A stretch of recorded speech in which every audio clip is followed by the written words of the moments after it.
오늘은 자녀 양육의 원칙을 다룬 본문, 에베소서가 이제 기록될 당시에 로마 사회는 아버지를 파테르 파밀리아스 그렇게 불렀습니다. 그런데 이 아버지에게 자녀에 대한 절대 권한이 있었습니다. 심지어 자녀를 사고 팔 수도 있고요. 그리고 죽일 수도 있는 정도.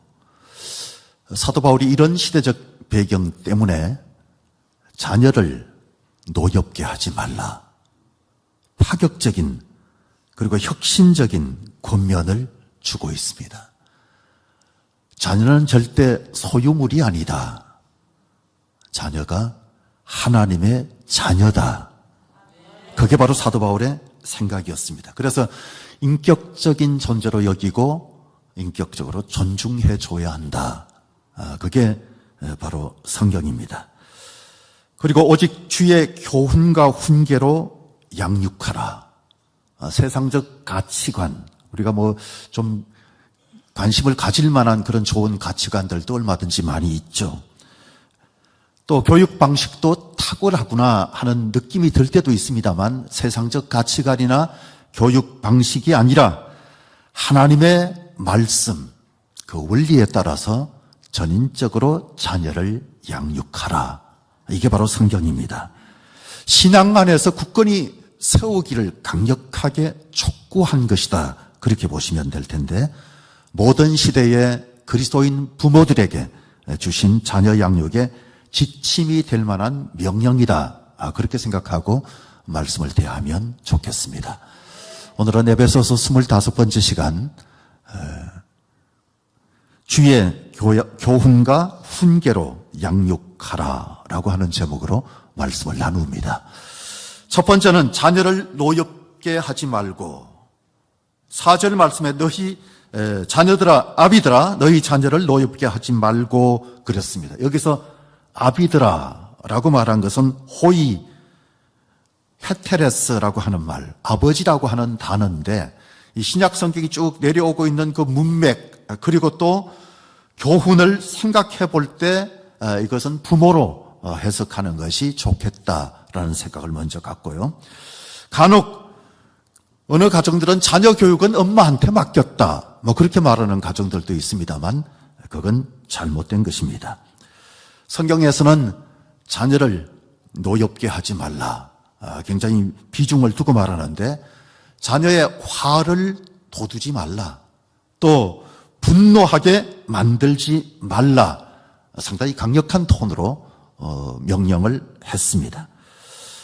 헬라어 동사 파로르 기조라고 하는 단어는 극심한 분노, 좌절감을 일으켜 마음에 상처를 입히는 행위, 절대 그렇게 상처를 남게 하지 말라, 그런 얘기입니다. 존 칼빈은 부모가 자녀를 너무 엄하게 대하거나 불필요하게 통제를 많이 하거나 사랑이 결여된 방식으로 대하면 자녀가 낙심하게 되고 반항할 수도 있다, 그런 얘기를 했습니다. 메추엘리는 사랑과 인내가 동반되지 않은 훈육, 이것은 오히려 자녀의 영혼에 해를 끼칠 수 있다, 그런 얘기를 했습니다. 가끔 너 바보니? 이렇게 말하는 부모가 있다면 그런 말은 하면 안 됩니다. 왜 그렇게 형편없어? 라고 하는 표현도 하지 않는 게 좋고요. 나가 죽어라, 그런 얘기는 절대 하면 안 됩니다. 나가 죽어라. 자녀를 노엽게 하는 경우는 대략 두 가지인데, 첫 번째는 지나친 엄격, 가혹한 겁니다. 지나치게 엄격한 것. 옛날에는 엄부자모, 아버지는 엄하고 엄마는 사랑으로 이제 품어주는 자유로우신 그런 분으로 일반적으로 인식이 많이 됐습니다만, 이게 많이 바뀌어가지고 지금은 자부엄모에, 아버지는 사랑이 많은데 엄마가 너무 엄해, 그런 가정들도 굉장히 많습니다. 엄한 것도 필요합니다만 자녀에게 아예 상처가 생기게 만드는 것은 절대 해서는 안 된다고 하는 사실. 그리고 자녀를 노엽게 하는 또 하나의 경우는 편애하는 겁니다. 편애하는 것. 이삭의 가정을 보면 아버지는 큰아들 에서를 좋아하고 엄마는 작은 아들 야곱을 좋아합니다. 서로 각각 편애하는 거예요. 그러다가 팥죽 사건이 일어나게 됐고, 그리고 축복 기도를 가로채는 사건이 일어나고 말았습니다. 야곱의 가정도 마찬가지입니다. 노년에 낳은 늦둥이인데다가 자기가 누구보다도 사랑했던 라헬이 낳은 아들 요셉을 특별하게 편애했던 아버지의 모습을 볼 수 있습니다.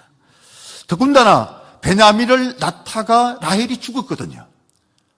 그러니까 이 요셉은 엄마 없이 기른 아들이니까 더 정이 많이 갈 수밖에 없고 특별히 더 좋아할 수밖에 없는 그런 상황은 충분히 이해가 되지만 형들이 시기하게 되고 결국은 걷잡을 수 없는 비극을 초래하기도 했습니다.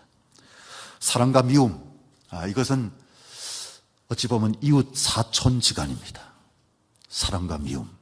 전혀 딴 것 같이 생각하시면 안 되고 잘못된 사랑이 미움이 되는 거예요.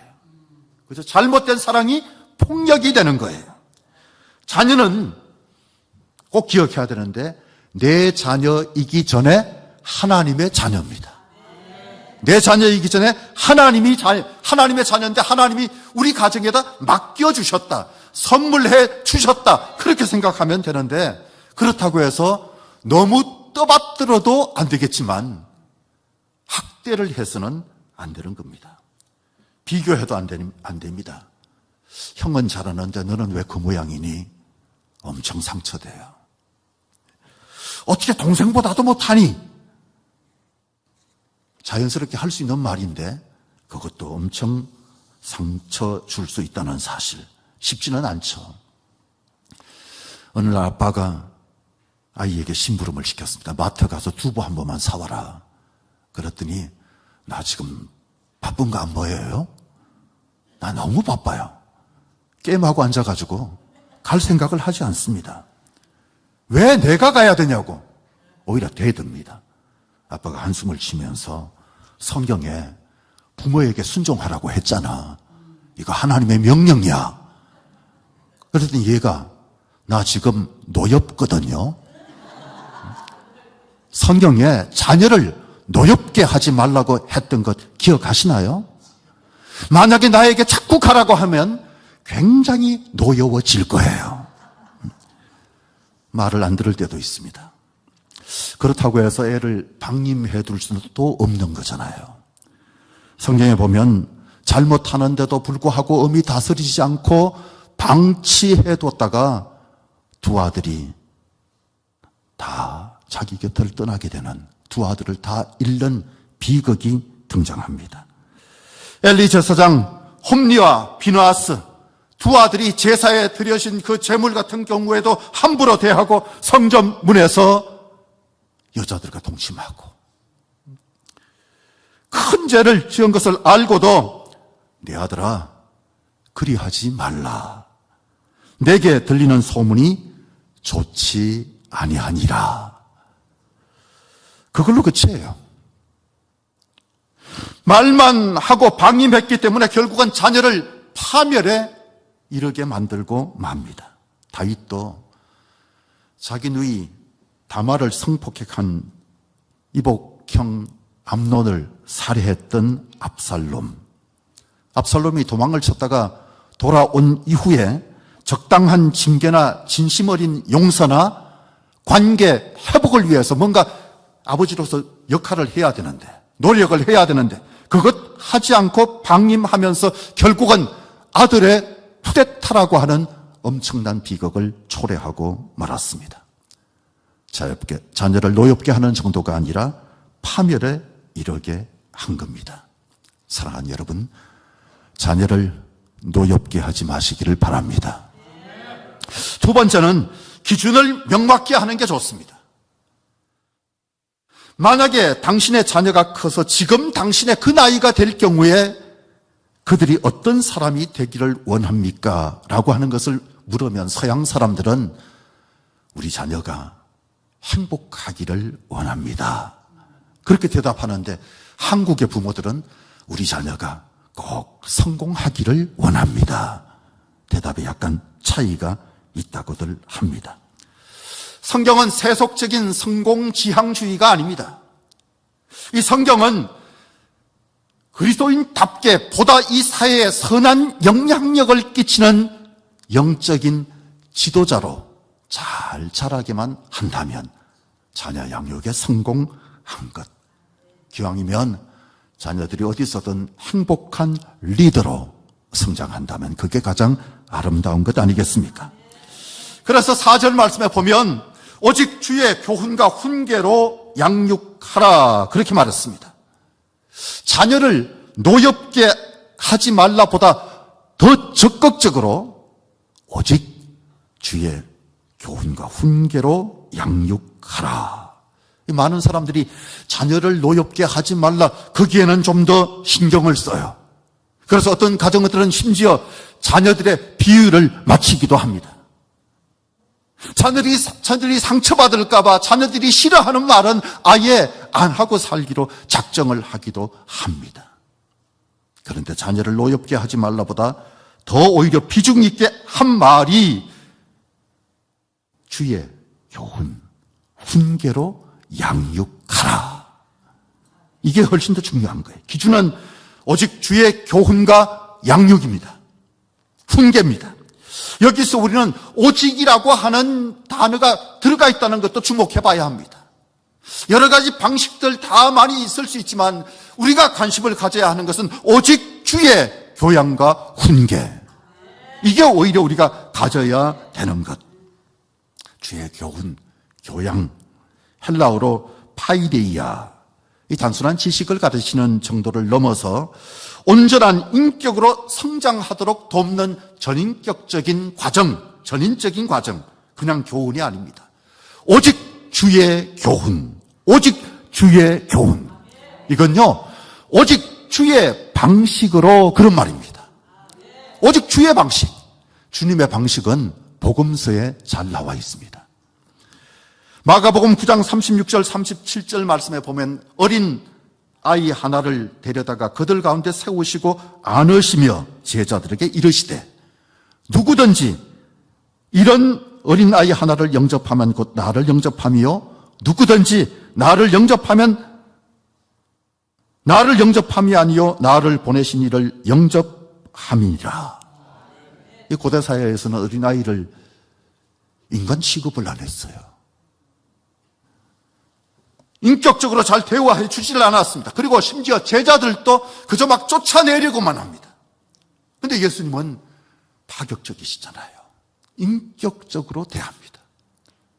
아이가 어른의 반쪽짜리도 아니고 인격적인 존재. 개혁주의 신학자 존 스토트는 이 기절을 해석하면서 주의 교훈과 훈계가 자녀 양육의 유일하고 궁극적인 기준이다 그랬어요. 유일하고 궁극적인 기준이다. 세상 교육 방식이 아무리 뛰어나다 할지라도 그 방식대로 그냥 내버려 둬서는 안 되고 오직 주의 교훈, 훈계, 이게 필요하다. 그런 말을 한 겁니다. 네덜란드의 저명한 신학자 알베르트 반덴 브링크가 교훈, 파이데이아, 이건 사랑의 징계를 포함하는 것인데 이것 교훈과 훈계, 누데시아, 분별력 있는 말씀인데 이 두 가지가 서로 통합되어서 자녀를 하나님의 자녀답게 잘 길러내야 한다. 그런 얘기를 했습니다. 자녀가 세상을 살아갈 용기를 얻어야 되고 또 지혜를 얻어야 되는데 궁극적으로는 예수 그리스도를 닮는 거예요. 예수 그리스도를 닮도록 돕는 것이 부모의 사명입니다. 다만 주의할 점이 있습니다.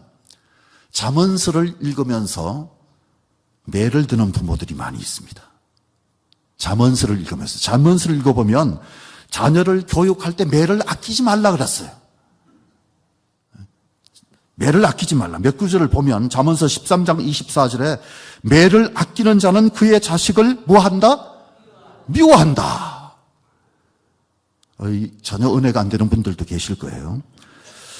자식을 사랑하는 자는 건실히 징계하느니라. 또 잠언서 22장 15절에 보면 아이의 마음에는 미련한 것이 얽혔으나 징계하는 채찍이 이를 멀리 쫓아내리라. 잠언서 23장 13절 14절에 아이를 훈계하지 아니하려고 하지 말라. 채찍으로 그를 때릴지라도 그가 죽지 아니하리라. 세상에 뭐 이런 표현까지 했나 모르겠어요. 죽기 직전까지 패라는 얘기인지 오늘 애들이 이 설교를 잘못 듣다가 저를 미워할까 두렵습니다. 내가 그를 채찍으로 때리면 그 영혼을 서울에서 구원하리라. 때려라 내가 구원한다 뭐 이런 말이잖아요. 29장 15절에서도 채찍과 꾸지람이 지혜를 주거늘 임의로 행하게 버려둔 자식은 어미를 욕되게 하느니라. 좀 너무 심하다 싶은 그런 말씀들이 잠언서에 많이 나와 있습니다. 그런데 아까 읽었던 예수님이 아이를 직접 안고 사랑으로 이렇게 보듬고 심지어 아이를 영접하는 자가 나를 영접하는 자고 막 이렇게 말씀하는 것하고 조금 상충되는 측면이 있지 않습니까? 주님의 말씀하고 좀 상충되는 경우 이게 중요해요. 여러분 원칙이 있어야 되는데 신약과 구약이 서로 상충될 때 그때는 언제든지 신약을 따라야 합니다. 구약의 말씀과 신약의 말씀이 서로 합치가 안 되고 상충이 될 때는 신약의 말씀을 따라야 되고요. 그것도 예수님이 직접 하신 말씀이 가장 우선입니다. 빨간 글자로 들어가 있는 것. 예수님이 직접 하신 말씀이 가장 중심이 되어야 한다는 사실. 그래서 예수님의 말씀을 기준으로 삼고 잠언서를 읽어야 돼요. 이해가 되시겠어요? 예수님의 말씀을 기준으로 삼고 잠언서를 읽어야 돼요. 그래서 혹시라도 매를 들게 될 때가 있을지라도 우리가 기억해야 할 것은 아이가 심각한 잘못을 했을 경우에만 국한해야 합니다. 아주 심각한 잘못을 했을 때만 매를 드는 것을 제한해서 그렇게 들어야 된다는 사실. 그리고 우리나라 사람들은 가급적이면 매를 안 드는 게 좋습니다. 왜? 굉장히 감정적이거든요. 상당수가 자기 감정으로 막 때릴 때가 있는 것. 자기 감정으로. 부부간에 사이 안 좋은 걸 왜 애한테 화풀이를 하냐고요. 일이 꼬인 것을 왜 애한테 화풀이를 하냐고요. 교육은커녕 자녀의 마음에 억울함, 분노만 쌓일 뿐입니다. 또 자녀의 자존심이 상하기 때문에 매를 가급적이면 들지 말아야 합니다. 애들에게도 자존심이라는 게 있습니다. 기왕이면 아이들도 존중받는 느낌이 들게 만들어줘야 합니다. 존중받아야 돼요. 그리고 매를 들면요, 왜 때리고 그래요? 애들이 그러면서도 배워요. 말로 하지 왜 때려요? 그러면서도 자기가 크면요, 때려요. 배웠거든요. 폭력을 배웁니다. 폭력을 배워요. 그리고 잘못하면 맞아야 되는 거야. 이런 인식을 갖게 돼요. 잘못하는 사람은 맞아야 돼. 그런 생각을 갖는 거예요. 그런데 우리가 생각해야 되는 것은 잠언서 말씀이 선포될 때는 아이들에 대한 인격권이라든가 이런 것에 대해서 뭔가 제대로 형성되지 않았을 때였고요. 아이들의 심리에 대해서 연구가 제대로 진행되기 전이었기 때문에 아직도 아이들의 심리에 대한 이해가 많이 부족할 때 선포되었던 말씀이에요. 잠언서는요. 그래서 명심해야 될 것은 매보다가는 대화, 매보다가는 설득이 옳습니다. 설득해야 돼요. 이게 하나님의 방식이에요. 하나님이 아담도 설득하셨습니다. 아담이 너무 큰 잘못을 범했잖아요. 세상에 그 에덴 동산의 모든 실과 전부 아담 거예요. 경쟁자도 없어요. 전부 다 네 거다. 그렇게 말했는데도 불구하고 딱 한 가지 선악을 알게 하는 나무의 실과를 먹지 말라는데 그걸 먹잖아요. 그걸 먹어요. 그러니까 이건 매 맞아야 당연한 건데도 불구하고 하나님은 매를 들기보다 설득하시는 하나님, 강요하시지 않았습니다. 아브라함이 믿음이 없이 행동할 때도 있었어요. 자기 아내를 누이라고 2번이나 속입니다. 그런데도 나무라지 않고 스스로 깨닫기까지 계속 기다려주시는 하나님. 하나님은 기다려주시는 거예요. 굉장히 성경 속에서 욕심이 많았던 대표적인 인물은 야곱입니다. 욕심꾸러기입니다. 욕심꾸러기. 굉장히 이기적입니다. 그런데도 불구하고 매를 대시기보다 기다려주시는 거예요.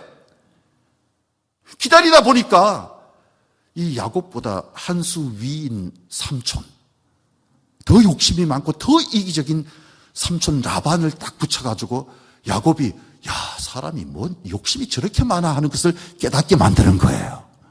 사람이 어쩌면 저렇게 이기적일까 그러면서 자기를 들여다보는 것 아니겠어요? 하나님이 그런 방법을 쓰시는 분. 그래서 결국은 12지파의 아비가 되잖아요. 할렐루야. 12지파의 아비가 된다고요. 탕자도 마찬가지예요. 어느 날 갑자기 와가지고 나에게 분깃을 달라고, 나에게 빨리 유산 달라고. 아버지 아직도 멀쩡한데 내 몫을 미리 주세요. 그 매를 드려야 되는데도 불구하고 성경 속에 아버지는 매를 들지 않잖아요. 달라는 것 주십니다. 거절하지 않았습니다. 이거 제대로 관리할 능력이 없는 것 뻔히 알면서도 그냥 스스로 깨닫도록 허용해 주시는 아버지, 기다려 주신 거예요. 인격을 존중해 주신 거예요. 그러다가 상거지가 되어서 돌아오잖아요. 그죠? 그때 버선발로 쫓아나가서 영접해 주는 아버지의 모습. 버선발로 쫓아나가서 영접을 해 주신단 말이죠. 이게 바로 하나님의 교육 방식이에요. 이게 하나님의 교육 방식. 세상의 가치관 기준이 아니라 하나님의 말씀이 절대 기준 되어야 합니다.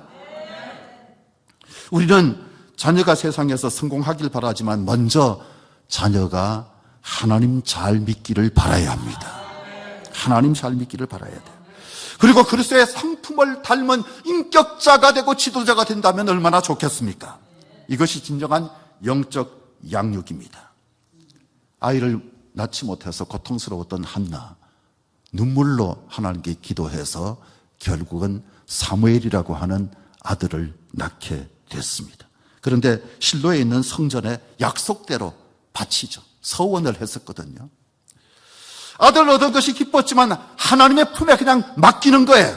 하나님의 방식대로 자라도록 성전에다 그 아이를 기꺼이 바쳤습니다.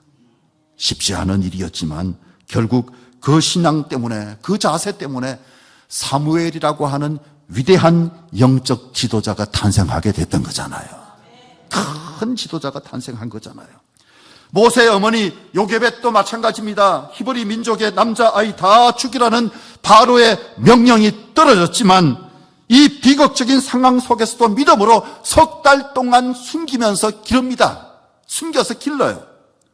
더 이상 숨길 수 없게 되자 갈대 상자에 넣어서 나일강에 띄웁니다. 그런데 유모가 돼서 다시 한번 그 아이를 기를 수 있는 기회가 주어지죠.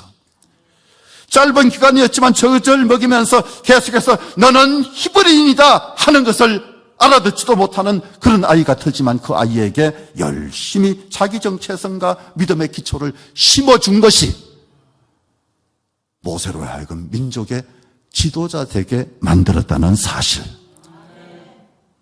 짧은 것이었지만 그게 강력한 신앙 교육이었습니다.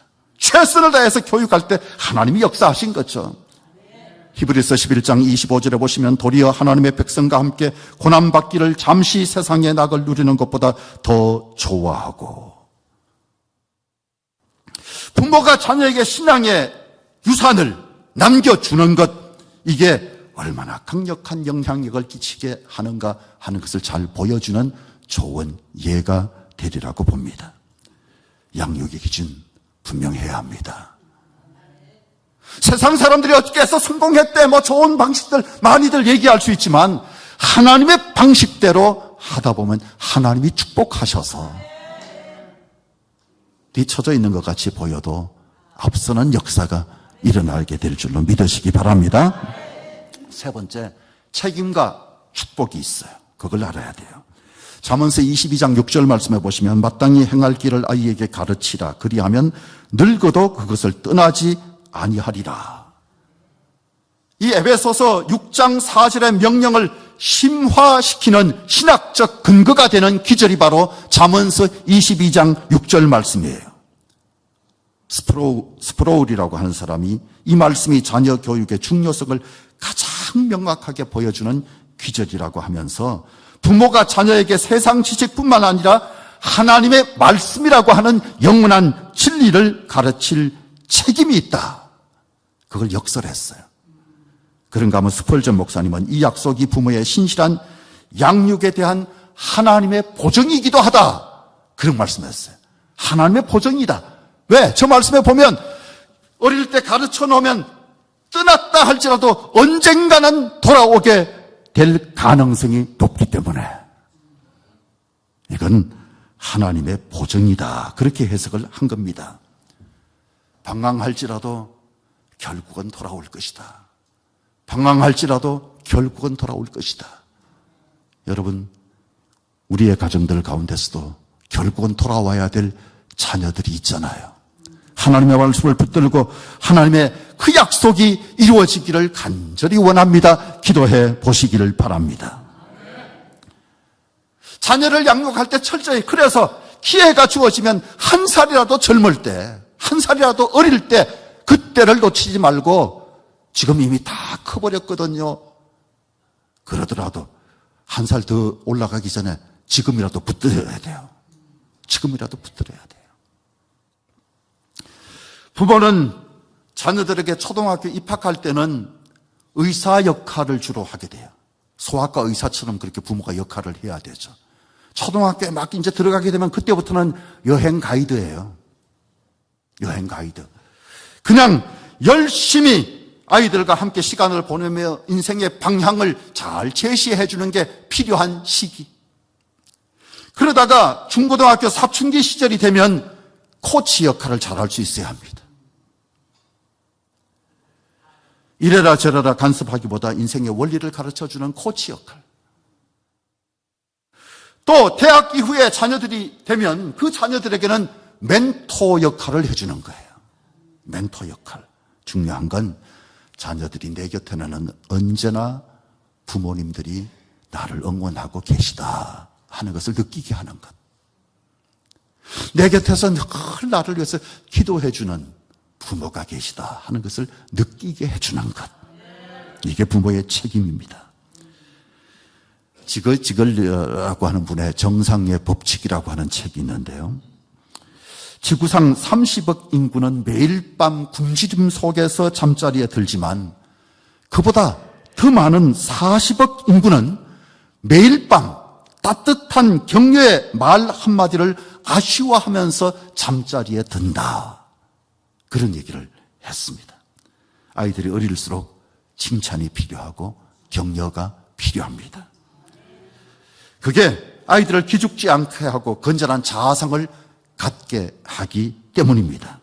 지금은 돌아가셨습니다만 세계적인 경영의 귀재 잭 웰치라고 하는 분이 계십니다. 경영 혁신의 아이콘 같은 분이신데요. 인재 육성의 요람인 미국의 제너럴 일렉트릭이라고 하는 기업을 세계적인 기업으로 만들었던 큰 분이십니다. 위인이에요. 그런데 이분의 성공의 이면에 어머니의 격려가 있었다는 거예요. 어머니의 격려가. 이 학창시절에 잭 웰치는 공부를 잘 못했대요. 그래서 성적표를 이렇게 보면 거의 CD를 깔고 ABCD 중에서 CD를 깔고 어쩌다가 이제 A가 이렇게 들어있는데 이 어머니가 말이죠. 성적표를 딱 받으면 B, C, D 이건 전혀 말하지 아니하고 야, 너 A 받았구나. 에? 세상에 네가 A를 받았어. A. 막 이러니까 얘가 찔리니까 CD를 깔았는데요. 그러니까 아니 무슨 소리야. 여기 A 있잖아. A. 너는 대단한 애야. 너는 사실 모든 과목 A를 받을 수 있는 능력이 있는 애라는 게 입증이 됐어. 너는 A를 받았어. 그래가지고 격려를 받고 그 다음부터 더 공부를 열심히 했겠죠. 근데 이 잭 웰치는 말더듬이였었어요. 어릴 때. 그래서 늘 좀 놀림감이었는데 엄마가 뭐라 그랬냐면, 너는 애들이 몰라서 그러는 걸 알아야 돼. 너는 머리 회전이 너무 빨라서 혀가 못 따라오는 거야. 막 머리가 잘 돌아가서 생각은 많은데 이 혀가 못 따라오니까 말을 더듬는 거고, 딴 애들은 머리가 나빠서 생각하는 것이 혀가 잘 따라잡고 말을 그렇게 하는 건데, 아니야, 너는 정말 머리가 좋은 애야. 그 격려를 힘입어서 그야말로 세계적인 리더가 됐습니다. 해마다 하위 10%의 직원들을 다 해고해서 피도 눈물도 없는 경영자, 그런 평가가 있기도 했고, 회장으로 취임한 이후에 5년 동안 11만 명을 해고시켰대요. 11만 명을. 그러니까 좀 엄마의 교육에 비해서 격려하고 사랑으로 보듬어주고 이걸 잘 못 배웠나 봐요. 기업 제너럴 일렉트릭도 경영진 교체 과정에서 조직이 무력화되고 미래를 잃고 몰락의 길을 걸었습니다. 그러니까 그저 단순하게 격려 잘해주는 그것만으로 위대한 인물이 되는 것도 아니고, 여러분 가장 중요한 것은요, 재치 있게 해주는 것도 필요하고 뭐 다 좋겠지만 철저하게 우리가 기억해야 될 것은 오직 주의 교양과 훈계로. 여러분, 우리가 철저히 기억해야 될 것은 탁월한 교육 방식이 아니라 하나님의 방식이에요. 하나님의 방식이에요. 하나님이 축복하셔야 진짜 행복이고 하나님이 축복하셔야 진짜 성공이라는 사실. 그래서 꼭 믿음의 유산을 남기는 믿음의 부모가 되시기 바랍니다. 행복하세요.